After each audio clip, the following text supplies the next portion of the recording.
Good morning, good afternoon, good evening, everyone. The time is Bonsoir. Le temps c'est la partie finale de cette séance pour ce sommet. Nous avons hépatite ne peut pas attendre. Et je suis McDorothy comme coachee pour cela. Quelques minutes, nous allons voir les impacts de l'hépatite, pourquoi l'hépatite est importante et pourquoi l'hépatite ne peut pas attendre.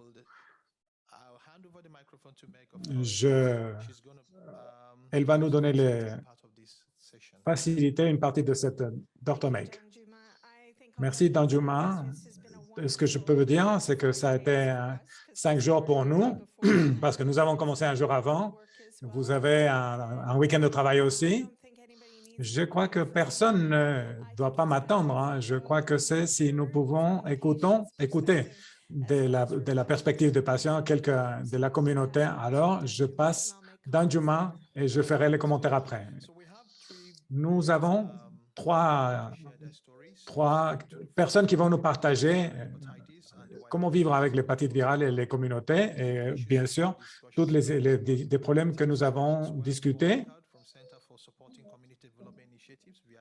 Nous avons du Vietnam qui va nous parler un peu de lui et ensuite partager son histoire. David, je vais commencer avec toi. Merci, Danjuma. C'était une semaine très intéressante en tant que patient. Et j'ai parlé pour raconter mon histoire, vivre avec l'hépatite B, et les défis et les luttes auxquelles j'ai dû faire face. Dans les 2 temps que j'ai dû intervenir, j'ai entendu beaucoup de personnes. Ce que je peux voir, c'est qu'il y a beaucoup de luttes auxquelles nous faisons face et les organisations qui luttent pour des gens comme moi. C'est un peu comme un peu fâché. Je me suis senti un peu fâché de tout ce que nous devons lutter pour que nos voix soient entendues. Et quelques personnes, c'est plus en viser notre rage. Je ne veux pas que ça arrive à personne d'autre. Et comment est-ce que je peux voir le plaidoyer et ma voix en tant que patient et ce qu'elle peut faire et pour raconter mon histoire. Parler depuis le point de vue d'un patient, c'est beaucoup plus potentiel pour les personnes comme moi que savoir comment est-ce que je peux trouver la voie.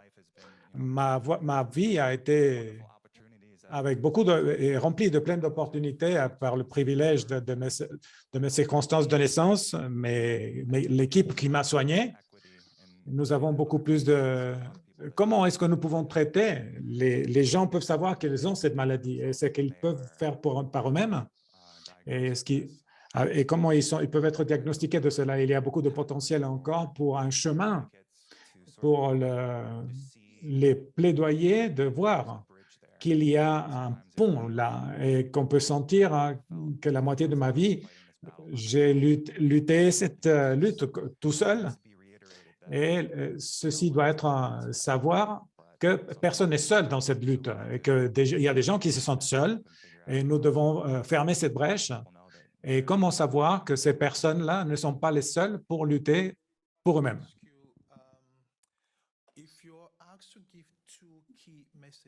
Si tu dois donner des messages clés aux communautés et aux bailleurs de fonds, à partenaires mondiaux, quels sont les 2 messages clés et les leçons apprises et les 2 résultats que tu as eus de ce sommet? Nous avons eu le pré-sommet avant.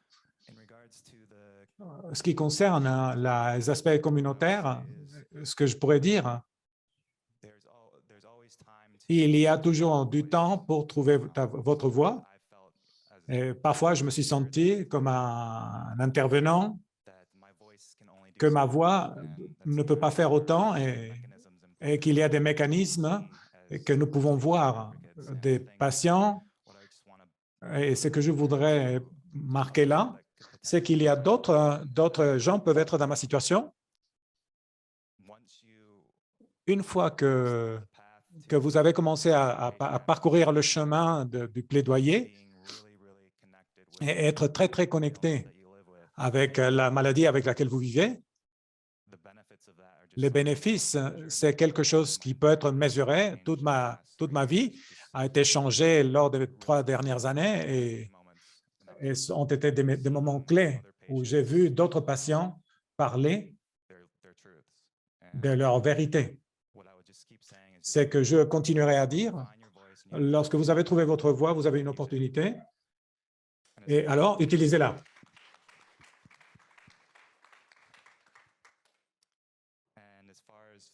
Et en ce qui concerne les bailleurs de fonds, il faut continuer à faire tourner les roues. Vous devez écouter plus. Vous devez comprendre que c'est vraiment c'est réel pour tous. Et les gens qui luttent par eux-mêmes,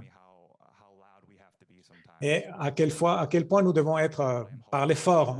Et ce que je souhaite, c'est qu'on continuera à faire des efforts, à continuer à collaborer, et que les bailleurs de fonds, dans la manière dans laquelle nous évoluons, et cette communauté continuera à changer, et que le sommet m'a montré cela. L'optimisme, c'est un grand résultat pour moi. Merci. Et dans cette note-là, je voudrais présenter Juan Crot, qui vient du Centre de développement au Vietnam. Et vous avez plaidoyé pour, nous vous connaissons pour tellement de choses, et le VIH, hépatite, c'est ceux qui sont souvent oubliés, les populations clés. Peut-être vous pouvez nous dire quels sont les principaux résultats que vous allez prendre de cette réunion à signifier pour vous. Merci, Meg. Bonsoir à tout le monde de Genève. Et je crois que je suis très contente d'avoir eu l'opportunité d'attendre à ces sommets.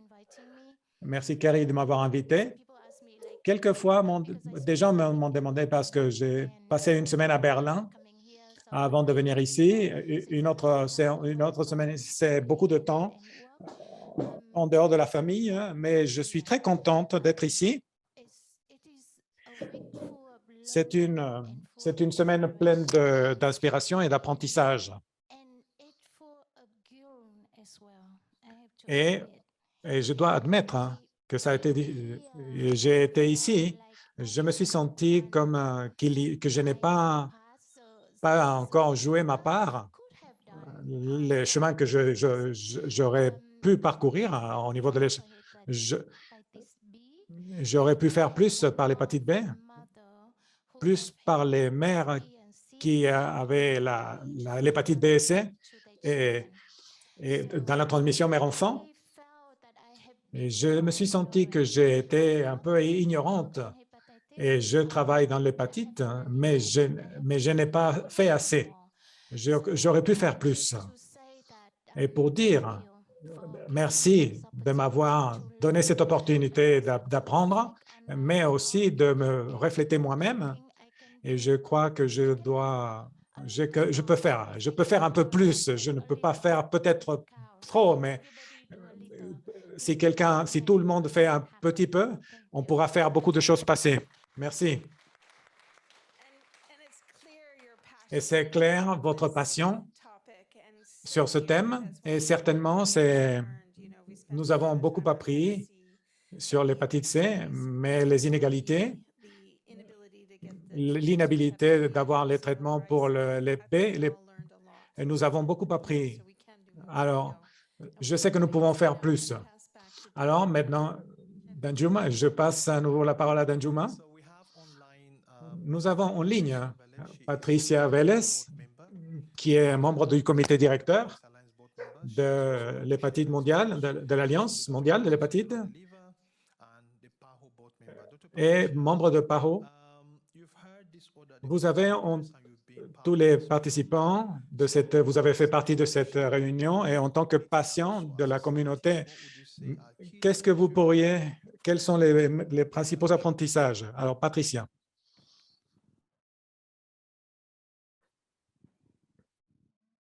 Could you unmute yourself? We can't hear you. Est-ce que nous ne pouvons pas vous entendre?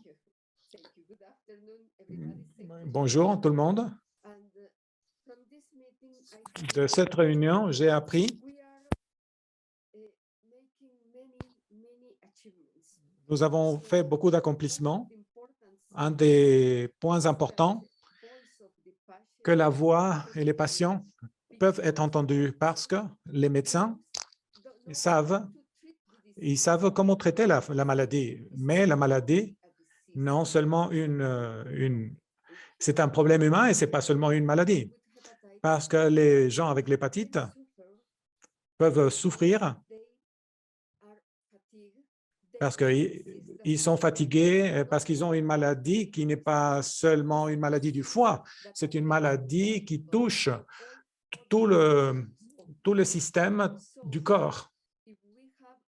Si nous avons trouvé une cure pour l'hépatite, et nous avons dans plusieurs, et nous pouvons le diagnostiquer et nous pouvons les contrôler. Comment contrôler l'hépatite B? Nous devons voir que les médecins et que les gens soient dépistés et ils aient le traitement. Si vous avez le traitement pendant l'étape précoce de la maladie, vous n'aurez pas de cancer du foie ni de cirrhose. Et le traitement pour la cirrhose, c'est un traitement très, très cher et de maintenir. Et le cancer du foie, c'est une maladie qui a besoin d'une greffe. Dans plusieurs pays, les greffes est très chère. Dans mon pays, au Guatemala, nous n'avons pas de possibilité de greffe. Peut-être nous devons vendre les maisons et ils n'ont pas suffisamment d'argent pour les greffes. Alors, s'il vous plaît, je pense que nous avons besoin de sensibiliser les gens avec le plus simple, avec le diagnostic le plus simple. Le simple du diagnostic et la cure pour l'hépatite C et le traitement de contrôle pour l'hépatite B. S'il vous plaît, nous devons travailler ensemble. Nous devons travailler ensemble avec les patients, avec les gouvernements, les médecins. Et j'ai beaucoup d'amis qui sont morts de cirrhose, de cancer du foie. Et maintenant, il y a des enfants, des adolescents avec une cirrhose dans mon pays et qui n'ont pas d'argent pour un traitement de cirrhose. Ils n'ont pas d'argent pour les greffes. Alors, s'il vous plaît, et je vous demande et je vous urge à faire des tests, de faire les tests accessibles, faire les traitements accessibles. Ça, c'est ce que je voudrais dire. Merci beaucoup. C'est vraiment un appel auquel nous devons avoir de l'équité autour du monde. Et les enfants, les adolescents, les adultes, et la science doit avancer énormément et les accès c'est raisonnablement. Merci. Alors, pour ces commentaires, je crois que tout le monde a des sentiments très, très forts et nous devons faire encore plus. C'est maintenant le moment pour moi au podium où nous allons lire le sommet, la déclaration du sommet. Et je demande aux autres, Kerry James et Dr. de nous joindre sur la strade. Merci.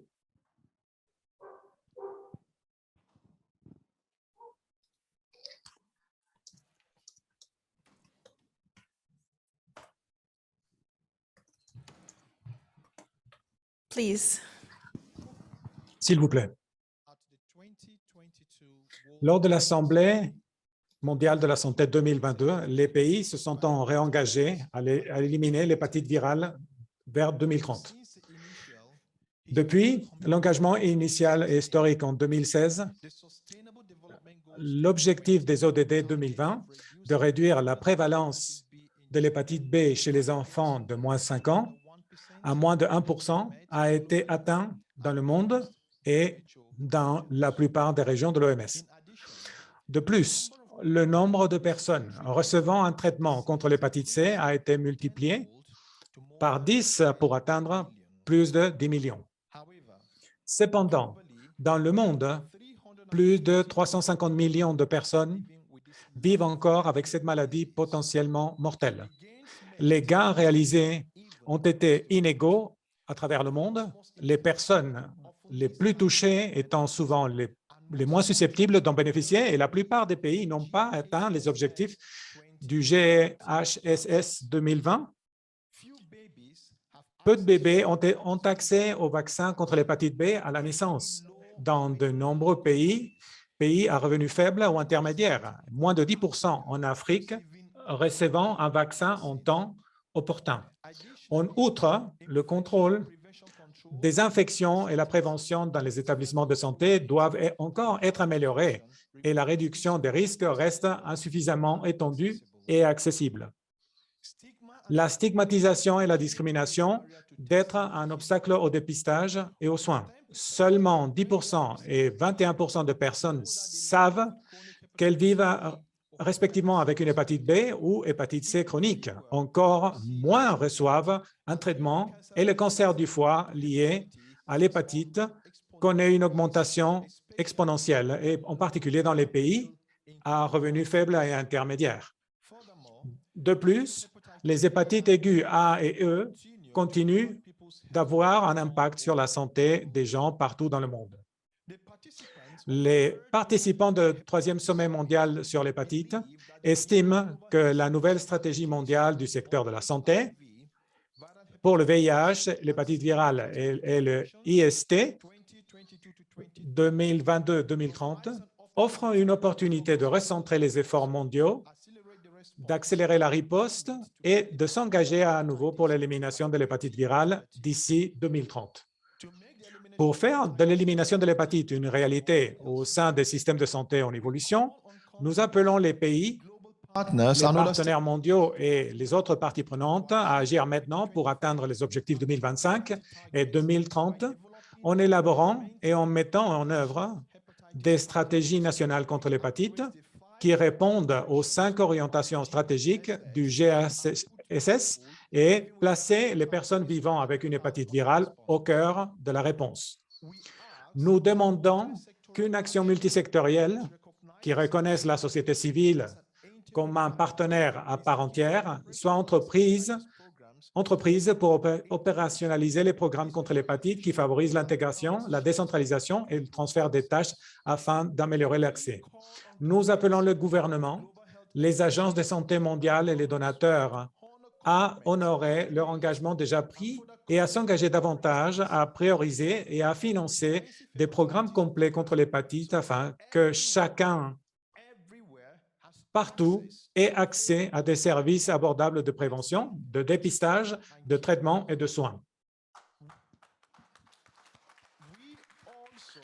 Nous appelons également les 350 millions de personnes vivant avec l'hépatite virale et leur communauté à s'unir, à amplifier leur voix et à prendre leur place dans la riposte à l'hépatite.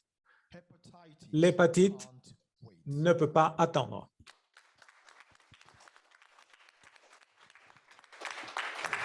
Thank you very, very much. Merci beaucoup. À ce point, je voudrais demander à Un Kerry énorme James. merci. J'aimerais maintenant inviter Kerry James, le président de l'Alliance, à s'exprimer. Waouh, quel panel final, vous êtes tous formidables.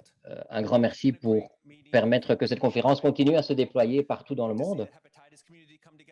Ça a été l'occasion de voir toute la communauté de l'hépatite se rassembler et aussi d'autres secteurs comme les questions de lutte contre le cancer, l'UNICEF, les différents partenaires s'associer à nous et voir comment nous pouvons œuvrer ensemble pour apporter une réponse à l'ensemble des cas d'hépatite. Alors que nous sommes sur le point de conclure le sommet de 2022, nous avons déjà le regard porté vers 2024 et ce sommet de 2024 aura lieu au Portugal, à Lisbonne. Nous sommes très excités par le fait de nous retrouver au Portugal. C'est une merveilleuse ville, Lisbonne, avec de la nourriture de grande qualité.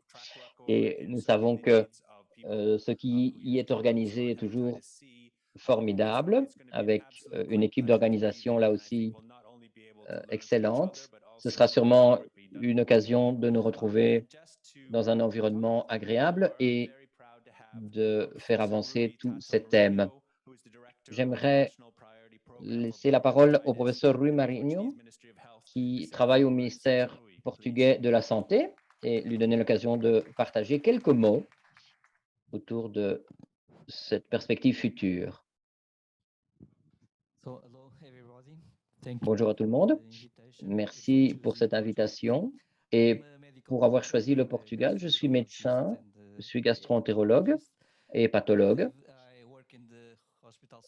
Je travaille à l'hôpital Santa Maria, qui est le plus grand hôpital du Portugal. Et je me consulte des patients du foie sous les angles physiques, mental, social et moral. Je suis le nouveau directeur du programme national contre l'hépatite virale et je travaille en collaboration étroite avec la société civile, dont le représentant principal est Luís Mendavi, qui a participé à ce sommet. Le Portugal est un pays d'une population relativement réduite, de 10 millions environ, qui a à peu près la taille de la Suisse, qui se trouve entre l'Espagne et l'océan. C'est une république démocratique et nous nous trouvons au sein de l'Union européenne, juste à côté de l'Espagne, à l'ouest de l'Espagne. Depuis en ce siècle, au XXIe siècle, ça a été établi en 2000, notre système de santé est considéré comme l'un des plus performants, les plus efficaces de la planète, 12e sur les 191 pays. L'espérance de vie est de 81 ans en moyenne. Il y a eu une évolution par rapport à la consommation de drogue qui était environ d'1% dans le passé avec 100 000 usagers, mais ça a favorablement évolué. À partir de mon expérience dans le domaine de l'hépatite, je peux affirmer que ce n'est pas seulement une question de lettres, hein, A, B, C, etc. C'est bien une question ou une situation complexe qui fait référence à la cirrhose, au cancer, à des facteurs carcinogènes, qui peut être une cause de soins palliatifs, de souffrance, etc. Nous avons au Portugal un certain nombre d'éléments très positifs que nous appelons les réussites de 5 étoiles par rapport à l'hépatite.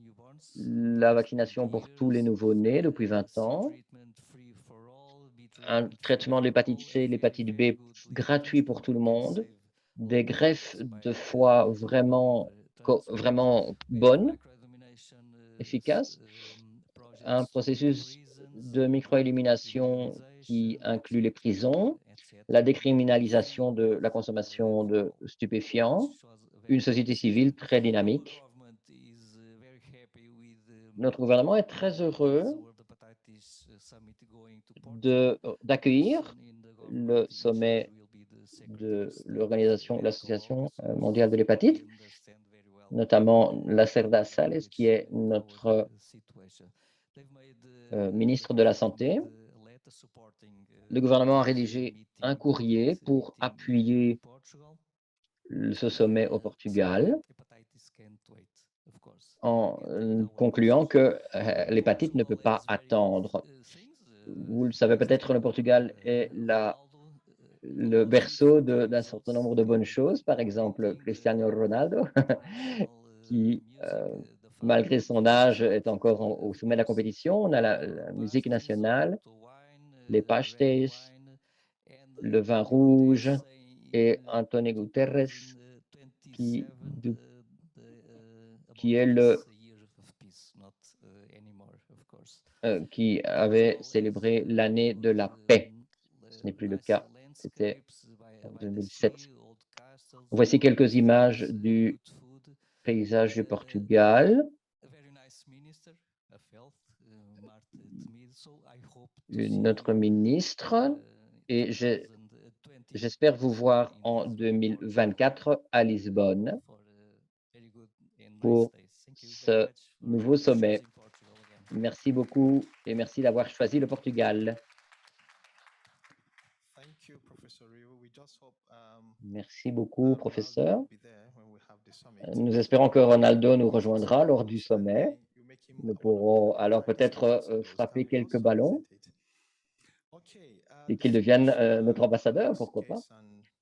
Distingués collègues et amis, avant que nous en venions au terme de cet événement, j'aimerais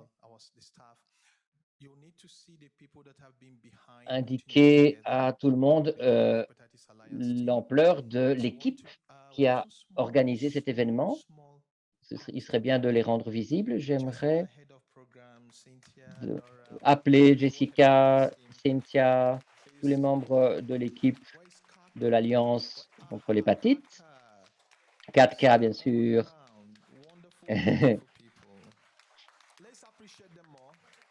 Apprécions-les le plus possible. De grands applaudissements. Vous êtes vraiment une équipe de délégués d'excellente qualité. Et j'aimerais aussi reconnaître notre merveilleuse Lydia.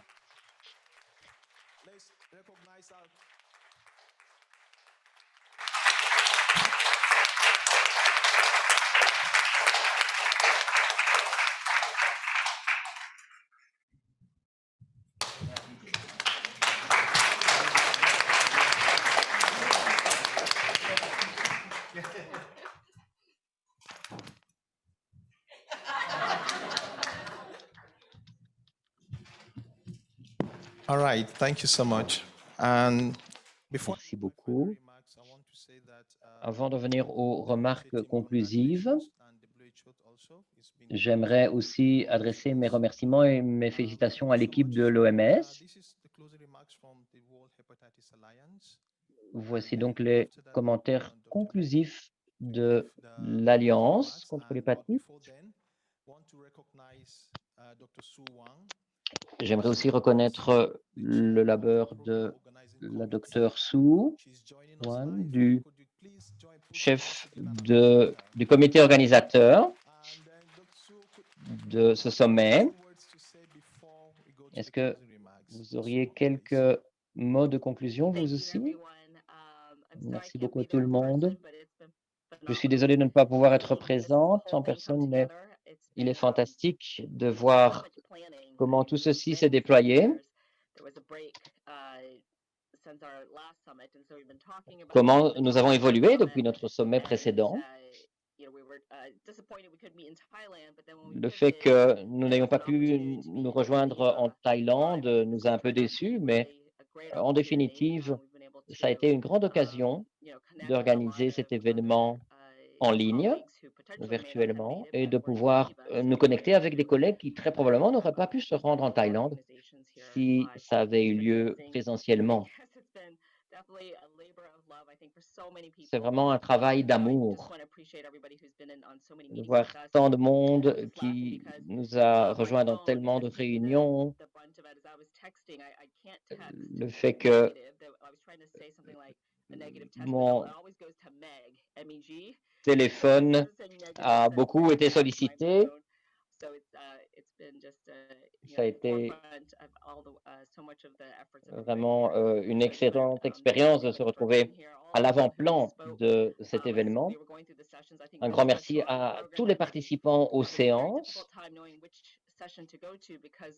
Le comité organisateur a éprouvé quelques difficultés à savoir quelle intervention allait s'enlacer avec quelle autre ou s'entrelacer. Et elles ont toutes été vraiment merveilleuses. Elles ont été enregistrées. Rappelons-nous ou rappelez-vous tous qu'elles seront disponibles pendant 3 mois sur la plateforme virtuelle de l'événement. Donc, n'hésitez pas à découvrir les communications et les débats que vous auriez peut-être manqués en direct. Merci beaucoup, Danjuma. Et merci, Sue. Merci beaucoup. Ça a été un privilège de vous avoir comme présidente et organisatrice principale de ce sommet. Merci à tout le monde d'avoir participé à ce 3e sommet mondial de l'hépatite et pour renouveler notre engagement envers l'élimination de l'hépatite. J'aimerais remercier le représentant directeur de l'OMS, le Dr Tedros, pour sa participation personnelle à cet événement et pour son implication au fil des ans envers l'élimination de l'hépatite et pour avoir contribué au renouvellement également ou à la réaffirmation des objectifs de l'OMS en termes d'élimination. Au cours des dernières années, nous avons facilité plus de collaboration, développé de nouveaux partenariats. Nous avons entendu des plaidoyers de la part de différents partenaires, les aspirations de différentes parties prenantes, les promotions à la sensibilisation d'énormément de participants et de partenaires. Chacun d'entre nous fait face à des défis spécifiques et différents. Mais ce que nous avons tous mis en évidence, c'est une passion collective en vue de l'élimination de l'hépatite en tant qu'une maladie d'importance suprême et éminente sur la planète. Ce que nous savons à la faveur de ces sommets, c'est aussi la dureté du labeur qui nous attend, sa difficulté, mais le fait qu'il n'est en rien impossible d'atteindre les objectifs d'élimination de l'hépatite à partir des instruments disponibles, les vaccins, les traitements et la prise en charge. Nous avons tous démontré qu'il nous importe suffisamment de nous engager dans cette voie. Et nous espérons que autant les leaders politiques que les organisations partenaires seront capables de mettre en branle suffisamment de ressources financières afin de transformer cette élimination en une réalité concrète. Nous savons que notre engagement et le feu qui brûle en nous, dans nos âmes, sera suffisant pour en arriver à l'élimination de l'hépatite, parce que l'hépatite ne peut pas attendre. Je vous adresse mes meilleurs souhaits de retour chez vous et soyez sûrs en termes de santé également. Nous allons en passer aux remarques conclusives. Je pense que Danjuma est le politicien parmi nous. Il a une langue d'argent chaque fois qu'il doit intervenir. Désolé, je suis seulement un médecin en ce qui me concerne. Mais j'aimerais effectivement remercier tous les participants, Carrie, Danjuma, Sue, toute l'équipe qui a travaillé avec nous en coulisses à partir de l'Alliance pour faire ce sommet une réalité. Et également l'équipe de travail sur l'hépatite globale au sein de l'OMS, qui est très petite, mais qui n'en démérite pas moins. J'aimerais aussi remercier Laurent Poulain, qui a aussi assumé énormément de tâches logistiques en coulisses. Ça a été une semaine épatante. Et comme je l'ai déjà précisé, je me rends compte que j'apprends en permanence avec vous. je continue à apprendre au-delà des 2 premiers sommets, à partir de ce que j'avais déjà découvert en ces occasions. Et ça a vraiment été fantastique de compter sur d'abord des conversations présentielles de grand niveau, des interactions via les ordinateurs et seulement quelques anicroches qui ont émaillé l'événement. Ça me semble être les modalités du futur. Le fait de pouvoir faire intervenir équitablement tout le monde autour de la table. Je crois que chacun d'entre nous, à la fin de cette semaine, se retrouve extrêmement énergétisé et ça a été une épatante semaine de partage.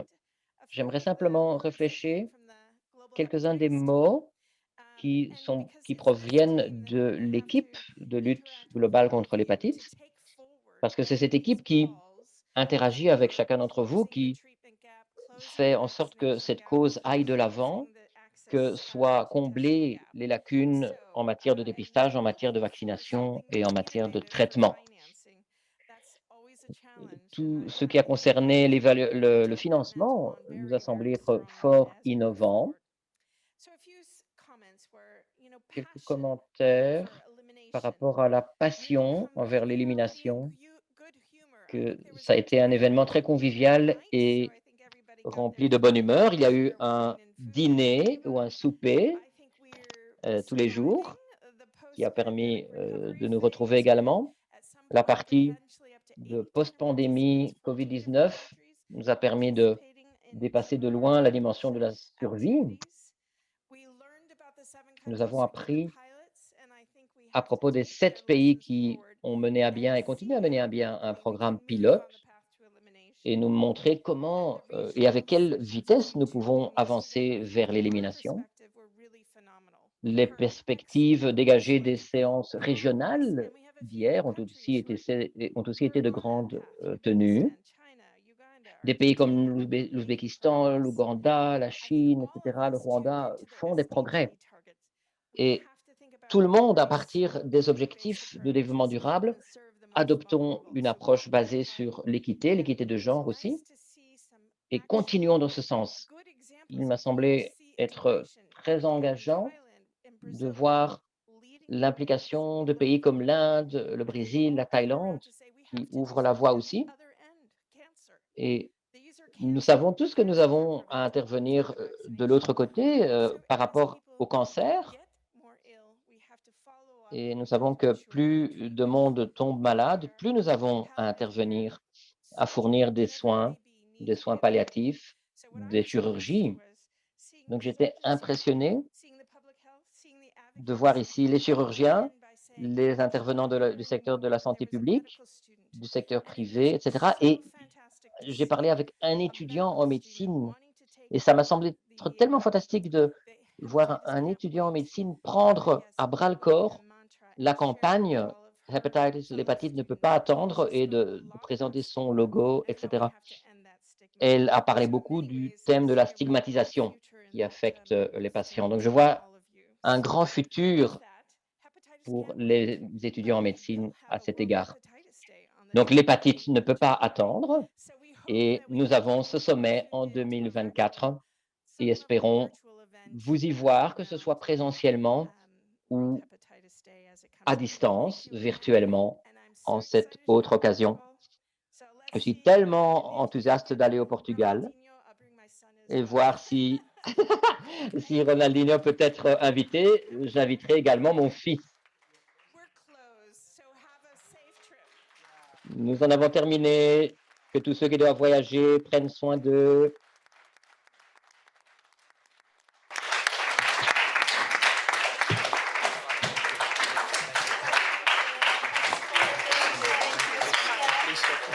Face to face, indeed, beyond the